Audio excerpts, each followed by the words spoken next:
or you got to figure out what's best for your child. Now, I'm not dismissing all trainers. There are some good trainers that do some good jobs who really love to do this. But you got to see results. You got to see results. Baby, y'all go to the hairdresser and the hair ain't tight, but that lace front ain't hitting like, whoa. Now, come on now, I'm straight up. It's something wrong. Fellas, let me take my hair, pick out a hair. I got a hair now. Don't give me another bottle. So we got to really understand the results and what we're looking for, but we just want our kids to progress. But if you got to do all the pushing, there's a problem. And parents, know your kids. I said a lot of mamas in here. So that means there's a lot of mama's boys. So why would you send a mama's boy several hours away to a college, knowing darn well he's gonna run home? I was one of the most secure, the most instinctively tough-minded kid ever. You know, I had a father who was a drug addict, another father that was an alcoholic. I never smoked drink in my life, so I was real disciplined. You know, didn't stay out late, came home, did my thing, cleaned up. You know, we had no housekeepers growing up. My mom she was at work at night. So she left the food in the microwave. It wasn't no microwave. She left the food in the oven, and we warmed it up. That was it. So I was really disciplined and structured. Never done anything, none of the stuff. Using profanity my sophomore year in college. So discipline. But when I got to Florida State, they promised me I was going to stay in this dorm. I wasn't going to start school to this date, but they tricked me into going to the summer enrichment program, so I was staying in the regular dorm, taking a little cart to a community bathroom in a dorm that I ain't never seen in one of the football dorm. You ain't telling me all that when you was a kid. So somewhere this is nice. So I called my mom and said, look, I'm about to come home. She said, ooh, I wish you would. Trying to get up out of there. They said, I already redecorated your room, changed the room, ain't gonna come back here. Straight up. Real talk. But I needed to be far enough that I couldn't get back home expedition. But I was secure enough to do it. But even tough-minded as I was, I wanted to run at one point. Know your babies. And to follow up on your question, Prime agrees with us 100%. Be very apprehensive on camps, on trainers that are charging a lot of money. If you're writing a check, odds are there's an agenda on the other side. Because there's enough people like us who are out there working with kids for nothing. So watch when you're writing a check and who you're writing a check to. The camps that you have to write a check to usually aren't the camps you need to go to. At least not a big check. Yes, sir. To kind of think back to what you were saying a little bit, what if for the kids or the parents that think like, you know, like these type of camps are like basically like politics where you're looking at the kid really that's like a 5-star, and they go get, like you know you're a 3-star and a 5-star show up. Basically you on that 5-star. First of all, forget these stars, man. No, I'm talking just straight up. Tell them, these stars don't mean a darn thing. We look at straight balls. He can send me a tape within 20 seconds if that tape is done properly. That's another thing. They'll understand your tape being done properly. For instance, running backs. I don't want to see your kid running sweep, sweep, sweep, sweep, sweep, sweep, sweep, sweep, sweep, sweep, sweep, sweep, sweep, flare pass, outside that. What did that show me? He can run. Ain't showing me nothing. It's things you got to do within your tape to make sure we see everything, because if you don't catch that scout's eye within the first 45 seconds, Dimitri, am I right? That's right. It's over. And they don't want to hear no music on your tape. I don't want to hear no music on your tape. I love it. I don't want to hear it. So nobody care about these stars, man. We don't. Y'all do. Your babies do. We don't care about a star because we know dogs when we see dogs. So what if like a dog come? And he's a dog? That's actually what we cherish. That's what we cherish. Last week, 2 weeks ago, Orlando Kemp, Coach Corey Fuller, like my little brother, head coach at Goddard High School, Tallahassee. Been talking about this linebacker. I got a linebacker who better than all these stars. Really, y'all don't know what y'all doing. Y'all don't know what y'all doing. Put all these stars beside people's names. And guess what the kid went out and did? Dominate. So at the end, when they passing out awards, I said, man, stand up, man. That kid right there is a dog. I don't know what else y'all got going on right here, but you're pretty good at what you do, Billy, and all the team. But that kid right there is a straight dog. It's another DB. Dog. You come to the 21 camp, I don't know who you are, but you're dope. So we know that. And we know that by when they want to jump in front of the line and they're doing it accurately. Like, a lot of your kids aren't taught properly. We don't hold it against them because they're just not taught. We see something wrong within, and we say, you know what, we can work with that. That's what college coaches see. They know the kids ain't taught properly. But they say, I can work that stuff. Work right there. I'm willing to roll the dice on that. So we don't really care about these stars, man. Because most of these, I didn't have no star. And most of these 5-star, I wish we did a study on that. Yeah, so my new point, and I have some proof behind it. The 5 stars, even the high 4-star kids who have been entitled in some regard by me. Those kids enter college without a chip on their shoulder. And for the first time ever, they line up against someone who's just as good, and they're not ready to compete at a high level. The guys who are underrated, who feel like they've been overlooked, enter college still with that chip on their shoulder, and they're the ones shaking Deion's hand in the draft in the draft room on the first day. If that makes sense. You need the guys that have a chip on their shoulder that feel like they've been overlooked. Dimitri, you don't have to disclose the name, but tell our wonderful audience what you saw on Twitter last week for one of these kids as a so-called 5-star. He had a inbox of a conversation he had with a kid. He made a profile picture. And they asked him, are you going to the Rivals camp? And his exact words were, hell no, I'm a 5-star. And so I called him and absolutely took him to task, because that's nonsense. See, that kind of stuff we don't even want in our game. We don't even want in our camps. We don't even want you, period. Because you're poison. And you're going to poison other kids. We don't want entitlement at all. When we go to that Under Armour game, I don't care what star you are. You got to earn it that week. And that's what gets you on the field. And ultimately, when your kid goes to college, he may line up second team or third team going into college, but he still has to earn it against that no star. And sooner or later, the cream of the crop, they always rise to the top, no matter what. It always happens. Yes, sir. So you guys talk about this 5-star, 4-star, whatever, as a scout. Who created it? Why is it there? I've always been that one that always spoke on the stars doesn't mean anything. You got a lot of kids, like you say, they hide behind that. But why haven't y'all eliminated it as a scout? Well, there's still some very good players out there who have earned the title to be ranked. And again, there's a need for rankings. I mean, there's an industry for rankings. But that doesn't. I said, where was the rankings when you were playing? Yeah, but things have changed. Because where's the work ethic now? Because we don't have that anymore. We're in a social media type day now where they're sitting right here all day. They ain't even listening. And the sad thing about it, you can go on social media right now and look at Antonio Brown and learn how to run routes. But you rather not. You rather go get the trainer and do this and do that and film it and all that. You can learn so much. Technology has really blessed us, but we're abusing and misusing it. But you're exactly right. But it's a market for it. That's why it's established. That's why the star system is established, because there's a market. That's why these games, one of the biggest things that gets on my nerves is when you have junior high kids thinking they rank. We can't even get college rankings straight.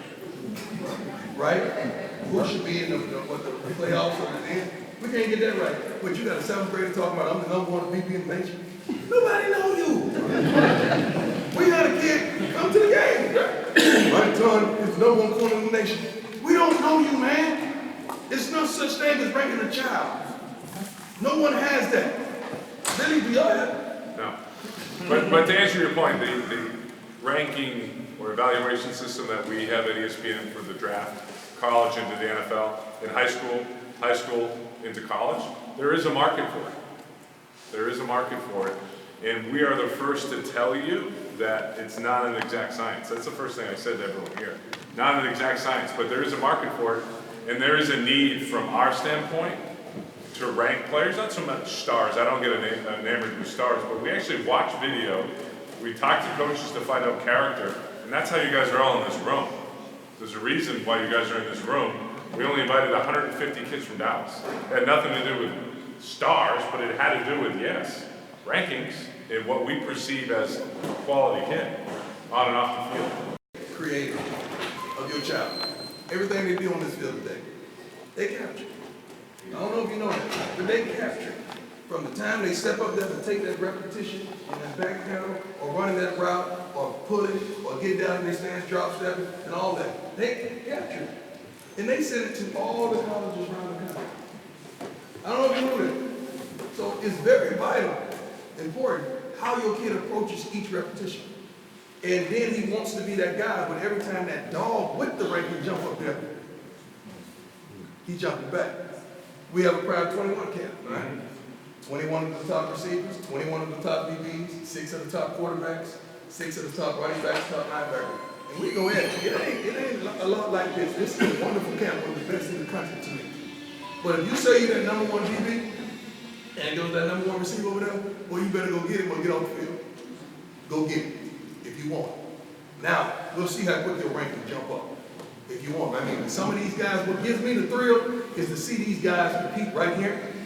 Then guess what? I get to see them in the future 50. Then I get to see them in the unknown All-American game. Then 3 years later, I'm sitting right there and says, Deion Clown, number 1 pick. Real Peppers. We can keep going. And I've just seen these guys 3-4 years ago, a baby coming into those games, coming into those camps, working hard, and here they go, first round. So when you see me, and it's going to be in Dallas this year, if you see me hug onto a guy a little longer, that's because we got history. And I've seen the maturation, I've seen the process, and I love it.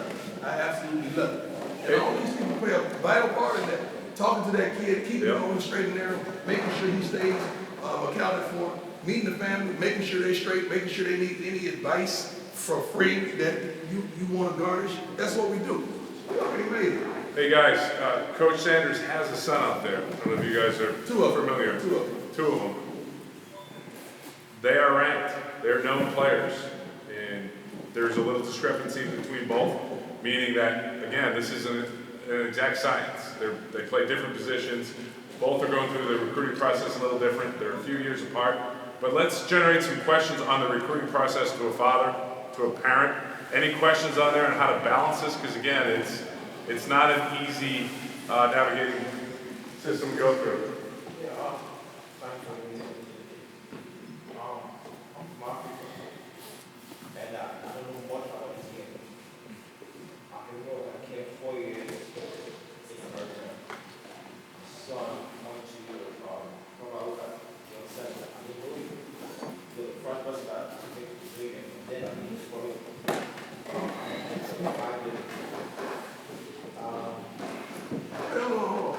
You said I was 5 years old. He was 5 years old.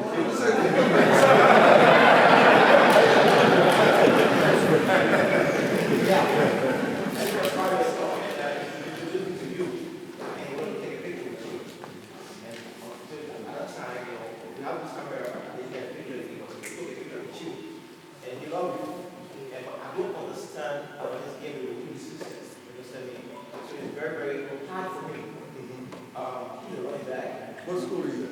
In high school, and he took me for 1 day back for 5 days school. What school? Eaton, E-H-U-N, for high school, 1 point status when. Can we find out? Can y'all put him up and find out something about? We'll give some information. Yeah, and Because when you say, I don't know nothing. I know, but when you say number 1 in Orlando, now we start saying, okay. I don't know number 1. what you're right. Yeah, but it's a lot of different. What year is he? 11th grade. 11th grade. So guys, just to give you a quick snapshot, many of you know this, in 11th grade, you can start being recruited. I don't know how the process will go. I'm still struggling, and I'm confused. So, I'm confused. Can we grab somebody with him? Yes, yes, yep. So he could get validated and educated and Yep. number that he Yep. That man right there should be the guy. Should right there. Yes, absolutely. That should be that's gonna be your contact. That handsome gentleman right there.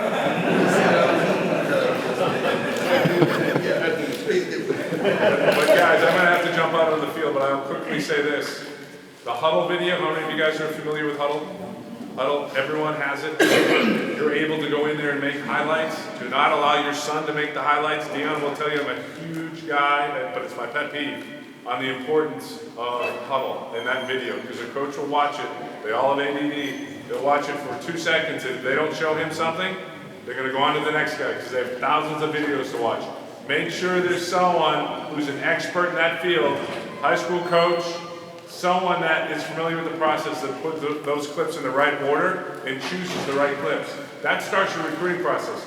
Your son can organically be looked at just by typing in his name in Google. The first thing that will show up is his huddle video. Do you guys know that? The first thing that will show up, any coach in America can Google your son's name, and the first thing that will show up is huddle, or then his max preps, his season schedule.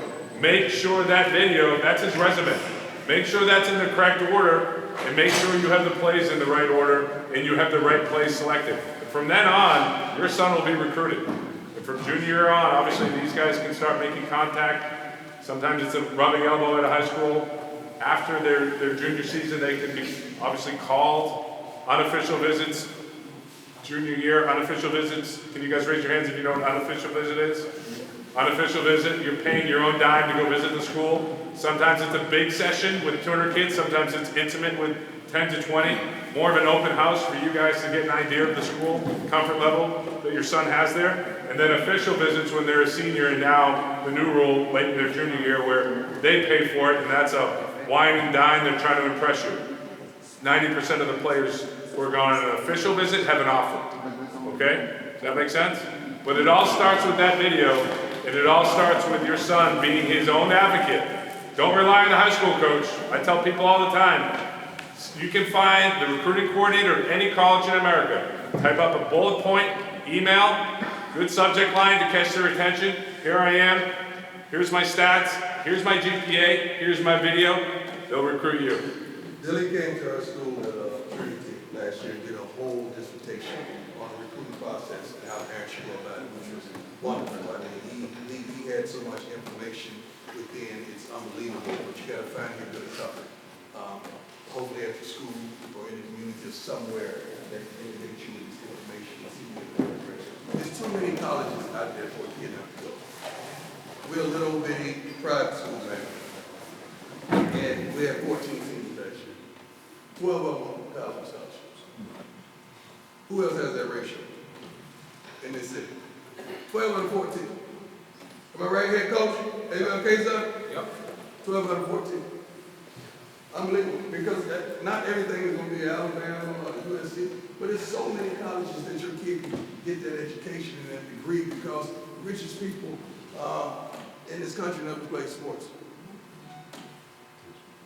I'm going to let you marinate on that. What resources are available in the like websites and links to some of the videos? The NCAA has a great website that'll give you all the lingo, all the terms that you need to know. Like I was saying, unofficial visits, official visits, the recruiting calendar. You guys go to ncaa.org. It's straight from the Bible that created the rules and the calendar. And you have to get an idea of the calendar and how it works, when you should be sending out video, when to know, hey, I just had a window of 3 months. I didn't receive a call from Nick Saban or any other school. Maybe my son's not a D1 player. You got to use your resources and find the right position for your son. And yeah, shoot for the stars, but make sure you got some spots on the move too that actually where he fits. And you're a high school coach, hopefully should know the level that your son's at. Don't argue with him. Usually if they've been there long enough, they know what level they're at. And I know we all want to think it's a little higher. Like I said, shoot for the stars, but also make sure you don't overlook. I've seen so many kids shoot for all these big-time schools, pass on the little schools, I'm not going there, I'm not going there. Well, guess what? When the big schools fill up, now you got no spot, you got no home. Make sure you love up the schools that love your kid. Don't just shoot for the ones that are up here. Does that make sense? But the NCAA has some great resources. You got a few more. Good thing you said you got to go? Yeah, we got to go outside. And you said you got to go. Yeah. Go ahead.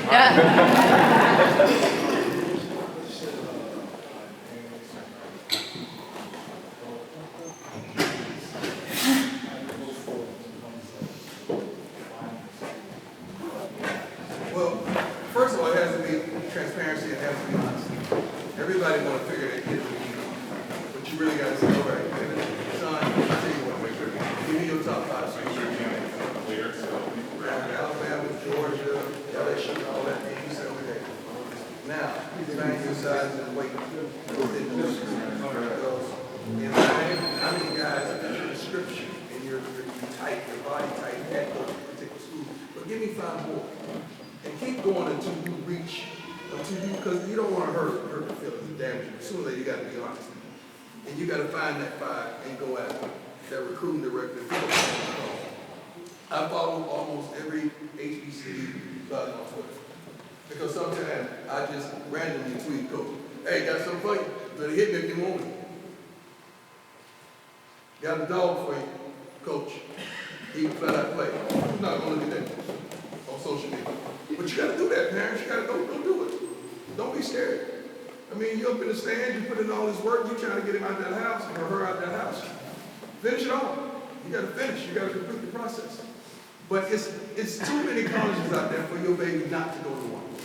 I mean, it's NAIA, Division II, 1AA. I mean, it's so many schools out there that we welcome. And some of those that don't offer scholarships, they offer grants. They offer grants in different ways. Yes, ma'am. So a lot's changed since you guys, we're being told that some that usually we make decisions pretty much by June. That's a lot. That's a lot. He's feeling pressure. But by who? When you talk to people, like, you better go ahead and admit, because the spots are going to fill up. It depends. I can't ask you if he's good. You're going to say is he good. Yeah. He has several offers. Say that again. Okay, what does he like? Is he ready? Is he ready? Has he been on the visits? He's been on some, but I think he wants to see what all the Okay. opportunities are going to be without being. Now, I got one kid that plays for us right now. Everybody in the nation wants him. He's a safety. He's a flat out dog. I mean, I've heard from every coach in America. And I pretty much had to say, all right, son, let's break this thing down to 5. Okay? Now these 5 we're gonna take official visits to. And we're gonna see. And when you get there, it's gonna be a feeling. If you don't have a feeling with those 5, all right, you may have to take a couple unofficials. So won't you take some unofficials this summer and schedule officials a little bit later, because it's a feeling once you get there. Because a dog knows he can play. See, some kids look and see how many receivers they got, how many that position is withheld. Some kids, the dogs say, I don't care how many they got, I'm gonna play because I that. Did you care when you went to high school? You don't care if you're trying to get to the pros? You're right. Did you care how many kids were playing receiver when you went to high school? Well, why are you tripping about college? Your kid is a dog, he's gonna be a dog. So you might want to narrow that scope down.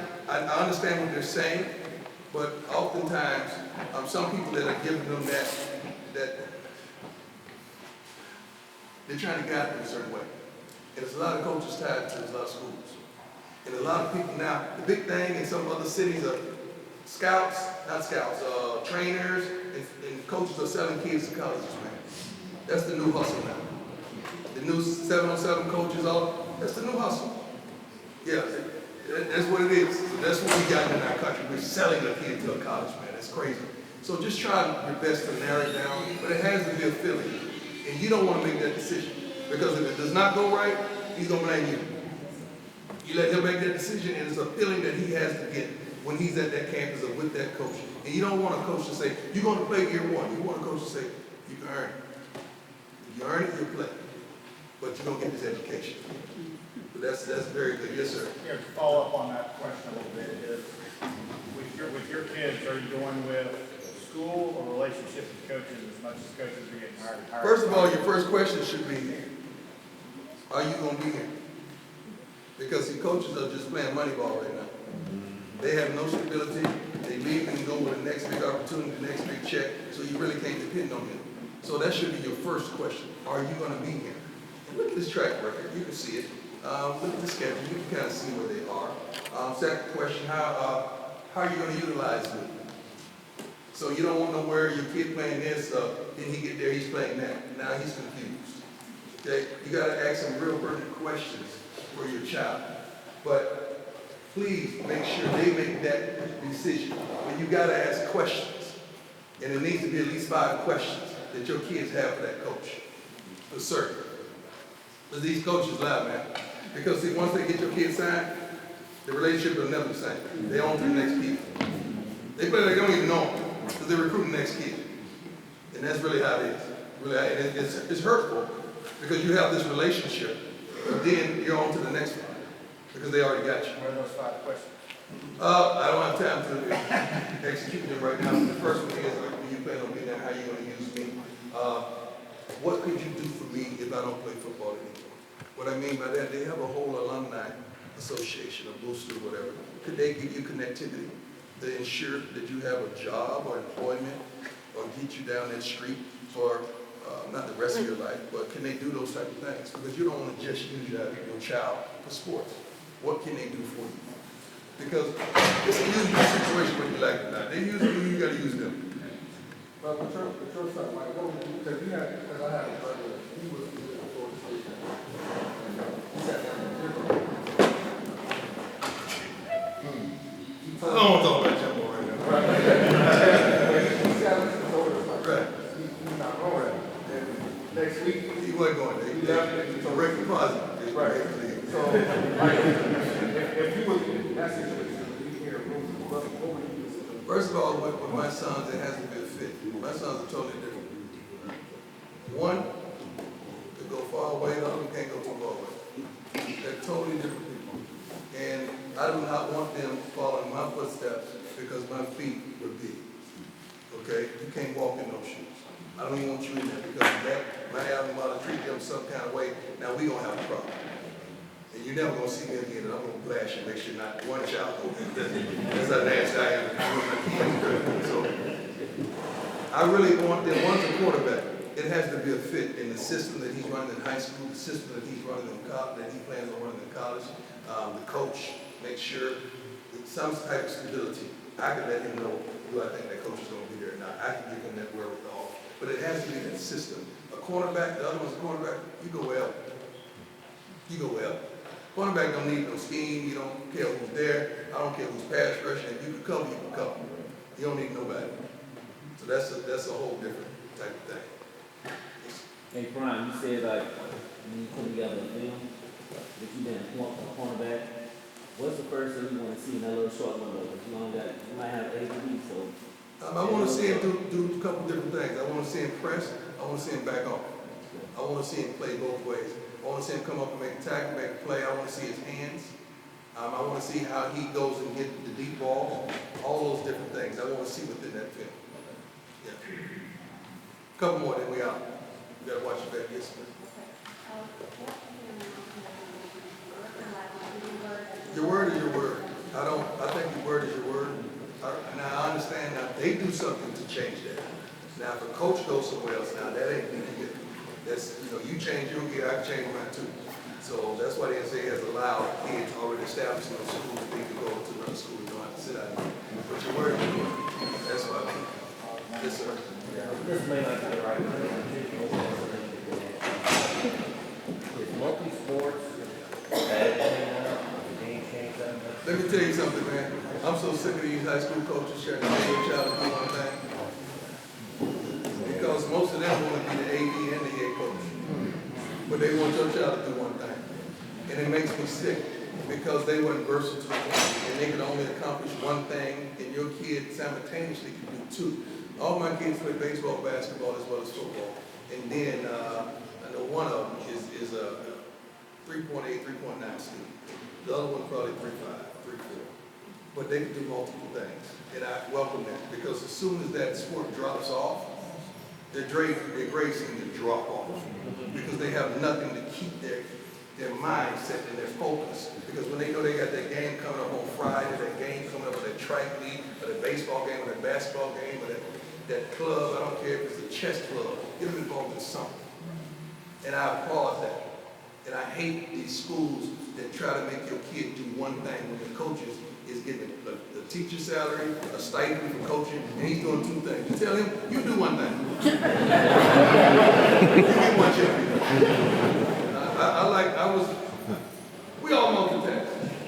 Mothers, you've been holding us men down for years.